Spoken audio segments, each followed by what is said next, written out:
R welcome to my channel Bengali কন্যা। আজকে আমি আপনাদেরকে একটা রেসিপি বানিয়ে দেখাবো, সেটার নাম হচ্ছে পাটিসাপটা।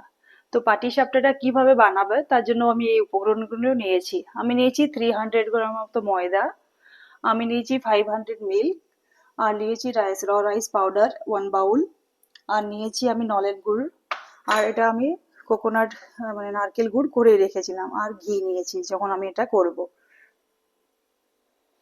এবার আমি উপকরণগুলো একবার করে মিক্স করে দিচ্ছি। প্রথমে আমি ময়দাটা দিলাম, তারপরে রাইস পাউডারটা দিচ্ছি 1 বাউল। এটাকে ভালো করে আগে আমি অল্প অল্প মিল্ক দিয়ে মেখে নেব। এই যে মিল্ক আমি দিয়ে অল্প অল্প করে মেখে নিচ্ছি। একটু বাটারটা দিচ্ছি, আমি 500 মিল্ক দিয়েছি কিন্তু তাতে মাঝে একটু কম হয়েছে, তো আমি একটু ওয়াটার অ্যাড করছি। আপনারা ওই কনসিস্টেন্সি দেখে পরে আপনারা ওয়াটারটা একটু অ্যাড করতে পারেন। এবারে আমি নলেন গুড়টা অ্যাড করে দিচ্ছি, আপনারা চিনিও আর দরকার হলে অ্যাড করতে পারেন। আমি একটু নলেন গুড়, যেহেতু আমার নলেন গুড়টা ভালো লাগে বলে আমি নলেন গুড় অ্যাড করে দিলাম।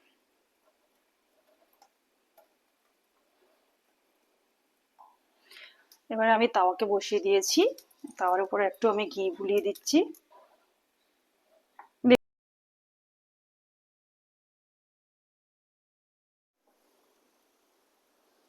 আমি একটু করে কোকোনাট অ্যাড করে দিচ্ছি।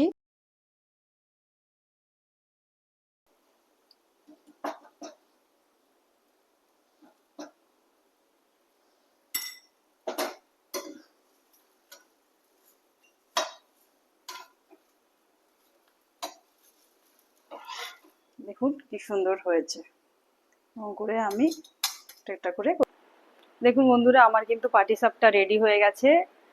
আপনারা ভালো থাকবেন, সুস্থ থাকবেন। আমি আমার ব্লগটা এখানেই শেষ করছি।